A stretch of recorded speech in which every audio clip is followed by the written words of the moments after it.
बोलिए भोले बाबा की जय। सोमवार का दिन शंकर भगवान को समर्पित होता है। आज के दिन भक्त भोलेनाथ को प्रसन्न करने के लिए विशेष पूजा अर्चना करते हैं।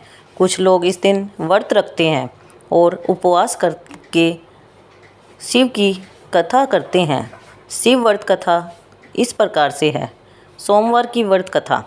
एक समय की बात है, किसी नगर में एक साहूकार रहता था। उसके घर में धन की कोई कमी नहीं थी, लेकिन उसके कोई संतान भी नहीं थी।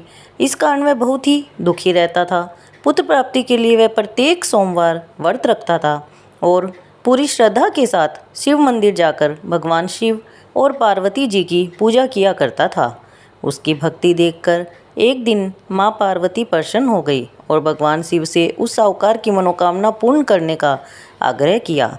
पार्वती जी की इच्छा अनुसार भगवान शिव ने कहा, हे पार्वती, इस संसार में हर प्राणी को उसके कर्मों का फल मिलता है। जिसके भाग्य में जो हो उसे भोगना ही पड़ता है। लेकिन पार्वती जी ने साहूकार की भक्ति का मान रखने के लिए उसकी मनोकामना पूर्ण करने की इच्छा जताई।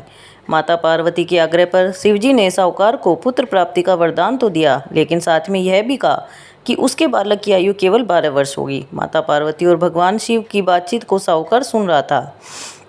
उसे न ही तो इस बात की कोई खुशी हुई, ना ही दुख। वह पहले की भांति शिवजी की पूजा करता रहा। कुछ समय के बाद साहूकार के घर एक पुत्र का जन्म हुआ। जब वह बालक 11 वर्ष का हुआ तो उसे पढ़ने के लिए काशी भेज दिया गया। साहूकार ने पुत्र के मामा को बुलाकर बहुत सारा धन दिया और कहा कि बालक को काशी विद्या प्राप्ति के लिए ले जाइए और मार्ग में यज्ञ कराते जाइए। जहाँ भी यज्ञ कराओ, ब्राह्मणों को भोजन कराओ और दक्षिणा देते हुए जाना। दोनों मामा भांजे इसी तरह यज्ञ कराते और ब्राह्मणों को दान दक्षिणा देते काशी की ओर चल पड़े।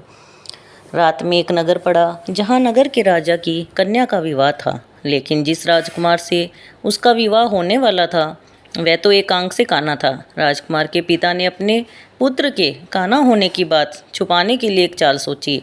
उसने सोचा कि मैं साहूकार के पुत्र को तो दूल्हा बनाकर राजकुमारी से विवाह करा दूं और विवाह के बाद इसको बहुत सारा धन देकर विदा कर दूंगा और राजकुमारी को अपने नगर ले जाऊंगा। लड़के को दूल्हे के वस्त्र पहनाकर राजकुमारी से विवाह कर दिया गया।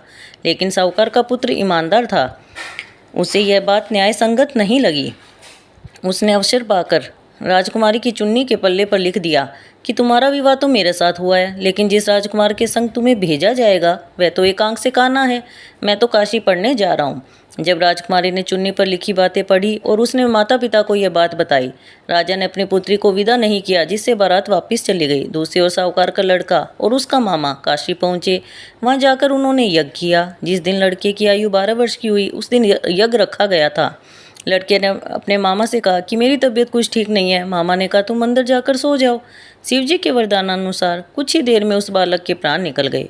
मृत भांजे को देखकर उसके मामा ने विलाप शुरू किया। संयोगवश उसी समय शिवजी और पार्वती उधर से जा रहे थे। पार्वती ने भगवान से कहा, हे स्वामी, मुझे इसके रोने के स्वर सहन नहीं हो रहा। आप इस व्यक्ति के कष्ट को अवश्य दूर करें।